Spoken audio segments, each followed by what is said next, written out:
Car crash cases, defective products, dangerous drugs, injuries, and abuse. Across the state of Alabama, the attorneys, proudly sponsored by the law firm of Hollis, Wright, are here to serve you. Your tough legal questions answered by our experts.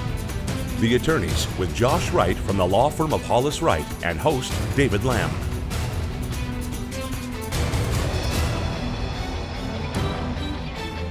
Hello and welcome into the attorneys. Thank you so much for joining us tonight. We've got a really interesting show and an impressive guest with us tonight. Those introductions on the way, but a couple of some ground rules, if you will, of how the attorneys works. First of all, attorneys from Hollis Wright are available each and every Sunday evening during the show. Actual attorneys, a free, off-air, confidential conversation. So if you need some free legal advice, the opportunity tonight to get that. Also, you can text and call us, email us, a number of ways to get in touch with us. To text us, the number there, 205-670-1949. And the number to call is 844-LAW-TALK, 844-529-8255. So we would love for you to interact with us. The show is always better when you do. Leading our conversation tonight, Carter Clay. He's with the firm of Hollis Wright. Looking forward to tonight's conversation. Yeah, we're going to be talking about criminal law, which obviously is a very broad topic, and we're going to be jumping around a little bit, answering a lot of different questions within that broad topic, but we're also going to be talking about criminal procedure, what people can expect once they're charged with a crime from the point of arrest all the way up through trial, just sort of the steps that they can expect to confront. And we're also going to be talking a little bit about what the victims can expect to confront, because obviously if you're the victim of a crime, you're going to be very interested in what's going on with the criminal proceeding. You're going to want to be up to date on how the prosecution of that perpetrator is going. And so we're going to be talking about all of those topics, and we're very fortunate tonight to have Liz Young with us. She's an outstanding attorney, been practicing in this field for several years now. I won't mention how many exactly. If you want to do that, you certainly can. But obviously, you're well versed in this area, and we're very thankful to have you on the show with us this evening. Thank you guys for having me. Yeah, tell us a little bit about your practice and how you got involved in working in this area. Sure. My firm is Dummier Young. We primarily focus on criminal defense of all aspects, whether that be city, state, or federal court. I am starting my 9th year of practice, but have really been in the criminal justice system now for almost 15 years, and started on the other side of the table in the police and law enforcement arena, and decided to go to law school, went through that. And as I graduated and came out and was trying to determine what I wanted to do for practice, I knew I really just had a passion for the criminal justice system. And so just had an easy transition into criminal defense work and making sure that individuals that were charged with crimes had a quality defense. Okay, when you talk about criminal defense, obviously you indicated this, but you're representing the individuals who have been charged with the crimes and going really up against, I guess, the prosecutor or the U.S. attorney or the district attorney who's charging your client with various crimes. Exactly, that's exactly what we do. Now, explain a little bit, I don't want to get too far into this subject, but what dictates whether or not somebody is charged with a crime through the federal court system or the state court system? Let's start with the state and the city court system, because that's where I primarily work. Anytime you're charged with a crime, it starts with an accusation, okay? And that's just someone, whether it be a police officer or a private individual, claiming that you committed an act that is against a state, municipal, or federal law. And there's different avenues that the prosecution, be it the city, the state, or the federal government, can take to initiate those cases. But that's where it starts, is really with an accusation. And I guess with respect to the arrest, we all see on TV and we hear about people, the police officers will see somebody committing a crime and they will arrest them on the spot. But are there different ways that can ultimately lead to an arrest as opposed to just seeing or have police officers seeing somebody commit a crime? Sure, and you're right. Most of the cases are initiated by a police officer on the scene where they believe that there's probable cause to make an arrest. Another very common way is for a private individual to come forward and swear under oath, usually to a magistrate, that someone committed an act. And we see that a lot in situations of maybe theft and assault or domestic violence. And what about the grand jury? I think we're all familiar with what a grand jury sort of is. Of course, a lot of people say they operate in secret, but at any rate, what is a grand jury and how do they function in terms of ultimately leading to an arrest? Sure. So a grand jury is a panel of individuals that the prosecution does present a case to. And then that grand jury determines whether or not there is probable cause and enough evidence to go forward and formally charge someone with an indictment. And that's during our felony criminal process. Okay, and that's what I was going to ask you. Are there certain crimes or charges that are reserved to kind of go through the grand jury process? There are. So misdemeanors typically don't go through that grand jury process unless there were misdemeanors also charged in conjunction with a felony offense. Now, if somebody is arrested, can you just kind of walk us through the steps of what they can expect to confront as far as hearings and getting out and those types of things? Sure. So the first thing that you're going to have is the arrest process. And that's usually pretty traumatic for most individuals, and especially someone that's never been arrested before. Some of the things that you see on TV are going to happen in that arrest phase. So you're going to be taken to, the local jail. You're going to be processed in, which means your photograph's going to be taken, fingerprints. They're going to take certain, biographical information from you, and then you'll be apprised of what you're charged with, and also typically there'll be a bond set at that point. And to go into a bond, because that's a very important part of the process. A bond is an amount that the court sets to ensure someone's going to return to court, right? They kind of see it as an incentive. So instead of you sitting in jail until you go in front of a judge or you resolve your case, a court will let you post a specific amount of money that varies depending on the severity of your crime, and that secures your release. There's several ways to make bonds. You can make a cash bond, which means you're going to put up the entire amount of your own money in cash, certainly. The benefit of doing that is that at the end of your case, if your case is dismissed or you're found not guilty, you get that entire amount of money back. Okay. If not, and you're convicted or you reach a plea agreement, then 100% of those funds will also go to the court to cover court costs and fines. Another avenue, and this is very popular, is a bail bondsman. So certainly with some of our more serious cases, bonds may be $10,000, $20,000, $100,000 and beyond. And most individuals don't have that much cash laying around. So they can go through a bondsman. And that process is typically to just contact a bondsman. Normally they'll charge around 10% of that designated amount. And you lose that 10% regardless, right? You never get that 10% back, exactly. But it does secure your release. And then the last one is a property bond, correct? It is a property bond. Okay. So if somebody's willing to put up their property, meaning their house or land, they can certainly do so, and that would also ensure. Okay, well, we're about to take a break. Yeah, I know we're going to a break, and we're going to talk about the difference between misdemeanors and felonies when we get back. All right, that's a good spot. We're stepping aside right there. We'll come back and pick up right there whenever we get back. A reminder, as we go to our first break here, we'd love to have you join Hollis Wright on social media, on Instagram, Twitter, Facebook as well. Just search Hollis Wright, a great educational and informational tool. Stay tuned. We're coming right back.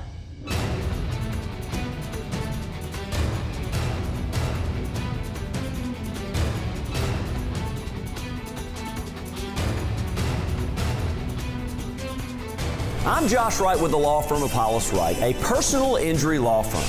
Thank you for watching The Attorneys. Now, we hope you, a friend, or a loved one never needs legal counsel for a case. But if you do, the goal of the show is simple.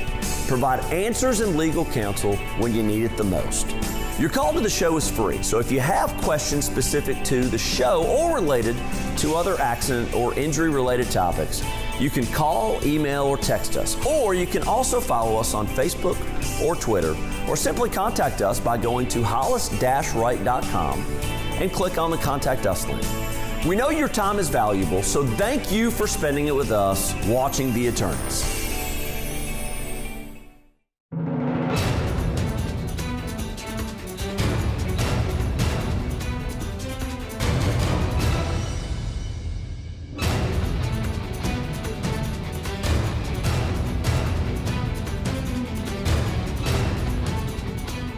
Welcome back into the attorneys. A reminder, actual attorneys from Hollis Wright are standing by live all throughout the program tonight. All you have to do is give them a call. That free, off-air, confidential call is yours for the taking while the show is on the air tonight. Carter?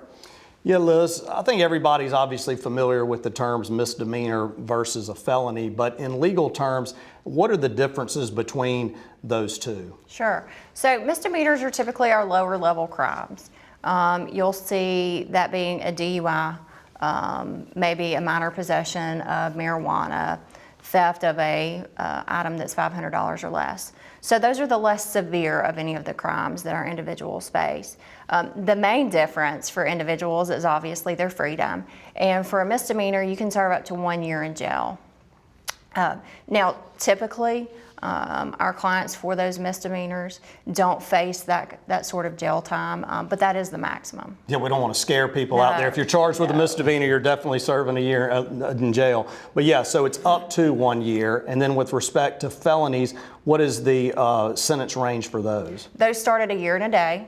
And the sentencing depends on the severity of the crime and also if you've got any prior arrests and convictions.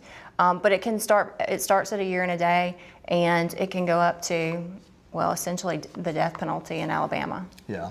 I want to circle back just for a minute to the bail bonding aspect that we were talking about earlier, because I want to make sure that the viewers understand that not everybody that is charged with a crime is automatically eligible to be bonded out. Is that correct? Right. And does it revolve around sort of the severity of the charges? It does revolve around the severity. The highest offense that you can be charged in the state of Alabama is capital murder. And of course, we all know that carries the death penalty. And initially, there's not going to be a bond given to that individual. Other situations could be if someone's considered a flight risk. So a judge thinks that there is a high likelihood that they will not return to court and maybe leave the country or evade arrest. And then we do run into situations where our clients are on probation from a previous charge and they get arrested for a new case, and a judge may give them a no bond for that probation violation. And of course, as we talked about earlier, if there is a bond amount set, then a family member or a friend or somebody's got to either come up with a property bond, the 10%, or a cash bond, which oftentimes, I guess people have a hard time coming up with the money and they wind up staying in jail pending, I guess, their trial. They can. And I'll tell you one thing, with prison overcrowding and jail overcrowding, we all know that's a big topic right now in our state. There are situations where judges will allow signature bonds. And so there'll be a monetary amount set as your bond, but instead of requiring that amount, judge may just let the individual sign themselves out and ensure they'll return to court. Yeah, I think that's an excellent segue to the next question that we have, because I think part of what you're about to ask, Liz, is a program that kind of revolves around prison overcrowding. Yeah, the question here has to do with first-time offenders. Are there special options for first-time offenders? There are, and as criminal defense attorneys, we love those options. Typically, those are called pretrial diversion programs. You may also hear them called deferred prosecution programs, and they are available in certain situations to individuals that have never been arrested before. The crimes that we see a lot of times having those programs would be DUI cases, drug cases, marijuana cases, maybe even theft. There's some other charges, but it's important to note that the charges and the programs that are allowed and are set up are based by jurisdiction. So the city of Homewood may have their own program, and it can differ from the program at Jefferson County and the other surrounding areas. And is there typically a sort of rehabilitation aspect to these programs? Meaning, you said that it typically revolved around a drug charge, but a lot of times people being charged with various drug crimes are addicted to drugs themselves. And so is there part of that that's rehabilitative in nature? There is, and let me back up and tell you the goal and the outcome of these programs. Depending on the charge, the court will designate and place certain conditions on an individual. And usually within 3 to 12 months, they'll come back to court and a judge will look and determine, okay, did you complete all of these things that I've asked you to do? And if so, then the case will be dismissed. Let's take drug charges, for example. A lot of what you will see in a program for a drug or alcohol charge will be drug and alcohol testing, educational classes. if it's required inpatient treatment, outpatient treatment, things of that nature. So it's a great program that gives individuals that really don't have the propensity to come back and reoffend. It gives them an opportunity for a second chance, but it also gets them the treatment and the rehabilitation that they really need. Right, and my understanding in part is that these programs came about or surfaced as a result of prison and jail overcrowding to kind of, number one, deal with that issue, but also to identify as a society that these people are not likely going to be repeat type offenders. They're not committing violent crimes, those types of things. Completely. And what I'll actually tell you is that the individuals that can go through these programs, you don't usually see them come back. Of course, some of them do, but they get the tools and the ability to move on with their lives and lead productive lives, have jobs, have families, and this situation doesn't necessarily define them as it might if they had a conviction. Yeah. Let's talk a little bit about expungement. What is expungement and how does it apply in criminal cases? Expungements are one of my favorite things in this world. Are they second or first to diversion program? Both, because we really like to get our clients in the diversion program Okay. for their case to be dismissed, and then we can move to the expungement process. Alabama was actually one of the states that waited the longest to come up with this option. In 2011, the legislature passed this, and essentially what an expungement will do is in certain situations where your case was dismissed or maybe you were found not guilty, acquitted of a charge, they'll allow you to petition through a separate court hearing, essentially through the circuit court, to have that case removed from your arrest history. So it's very common we get that question, Liz, is this going to stay on my background?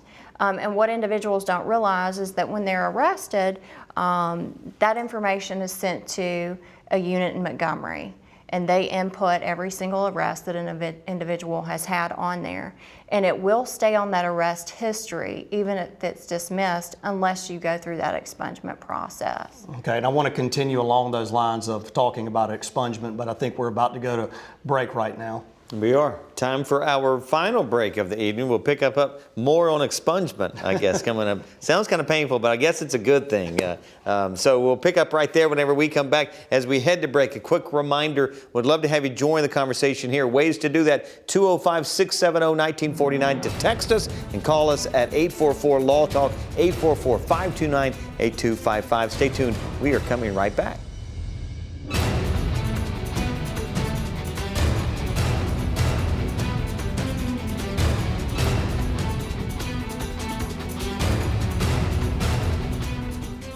I'm Josh Wright with the law firm of Hollis, Wright. In court, attorneys are not allowed to tell juries certain things. For example, we cannot talk about a defendant's net worth, meaning the defendant's ability, resources, or insurance to pay a verdict. In this week's Legal 4-in-1, we're answering the question, why can't lawyers talk about a defendant's net worth to a jury?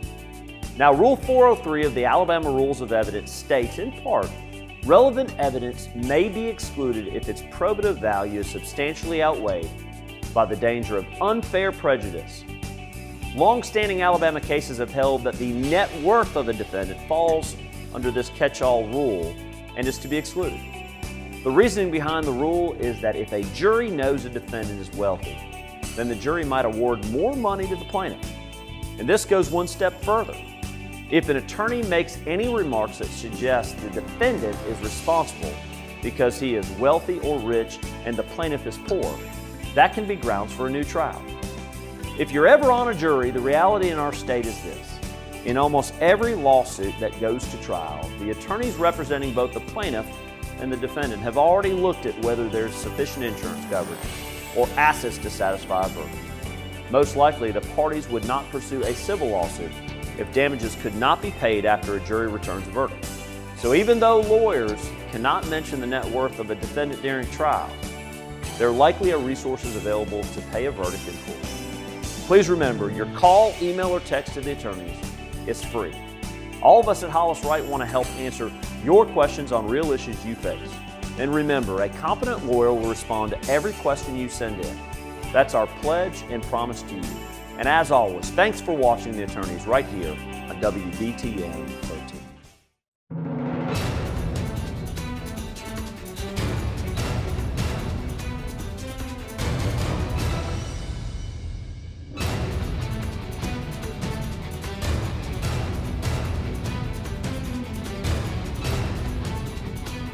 Welcome back into the Attorneys. Just a few minutes remaining in our show. If you want to take advantage of the opportunity to speak with some attorneys from Hollis Wright live who are standing by, just a few minutes remaining to do so. So get on the phones and give them a call.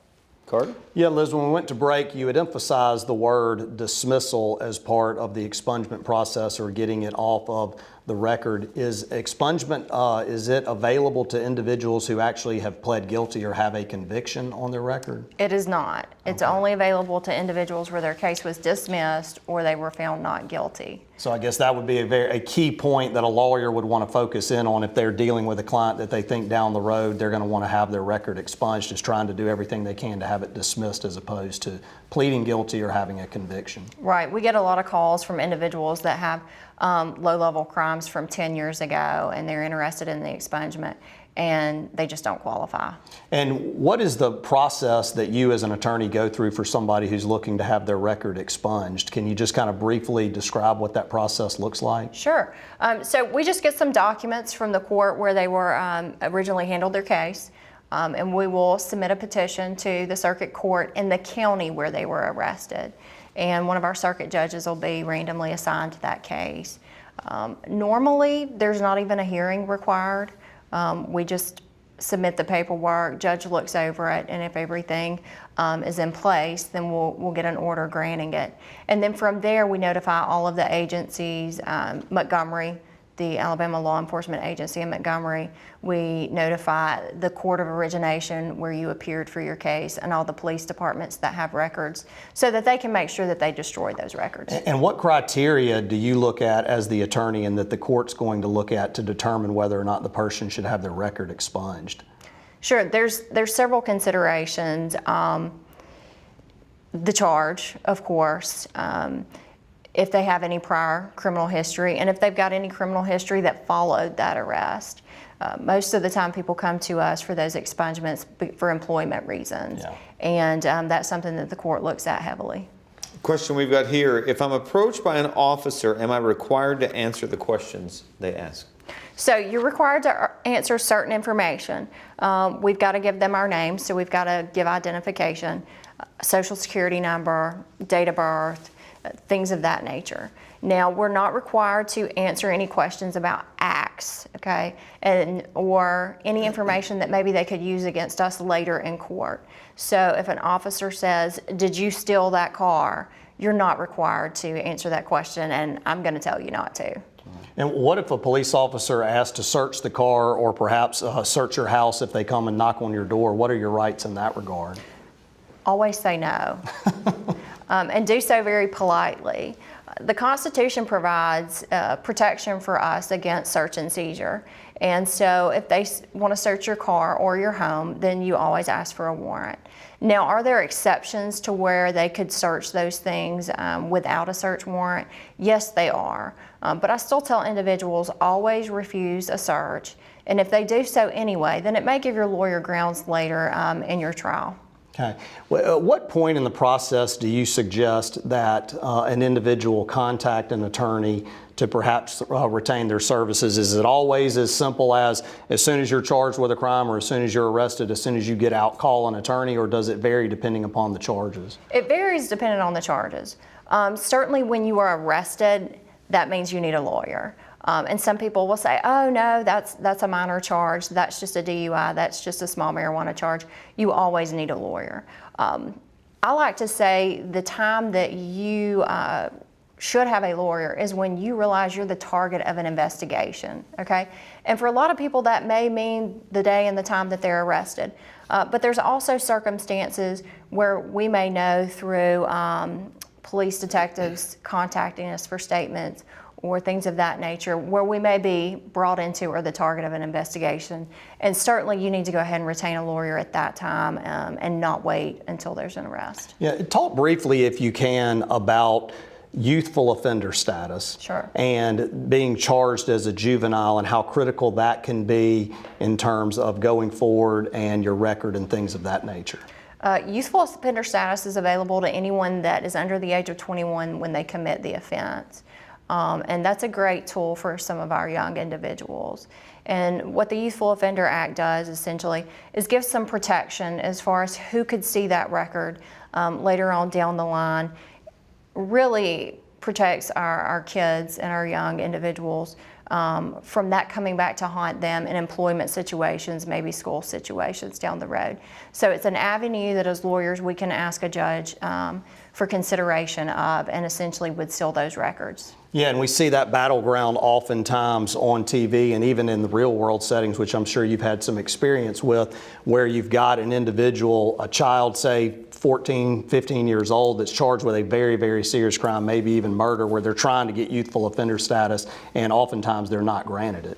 That's right, and it does depend on the severity. Now, depending on your age, you also could, instead of being an adult court where you would also ask for youthful offender status, you could originate in the juvenile court, but it just varies on age and situation. We are just about out of time, less than 2 minutes remaining in the show, but wanted to give both of you the opportunity for a final thought, and if you would, you go first, please. Really, I'd just like to encourage everyone that is facing a criminal charge or believes that they may in the future to contact a lawyer. And again, I stress that no matter how simple or how less severe you think that your crime is, a lot of times those cases can have repercussions on your life today, tomorrow, 20 years from now that you may not be aware of. So always get with someone and be aware of what your rights are and what your options are. Well, and that's an excellent point. I just kind of want to reiterate it because we've covered a lot today about talking about the crimes, but it's really oftentimes the repercussions that matter, because you could have a situation where somebody is charged with a fairly minor crime, and in the short term they're not going to have to spend any time in jail, but what they're not thinking about is the long-term repercussions, the 10 or 20 years down the road when they either go rent an apartment or they try and get a job, where that can come up and surface on their record and can really cause them great harm at that particular point in time. So it's always a good idea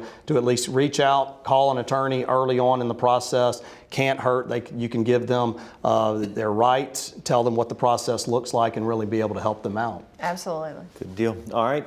Great job. Great to see you. Appreciate you coming on with us. Yeah, thanks so much. A great job as always. We appreciate you being with us as well. We're always thankful that you spend your Sunday evenings with us. As we wrap things up, don't forget you can check out Hollis Wright on social media, their website, and also the numbers that are on your screen. We appreciate the time. We'll look for you next time right here on The Attorneys. Have a great week, everybody.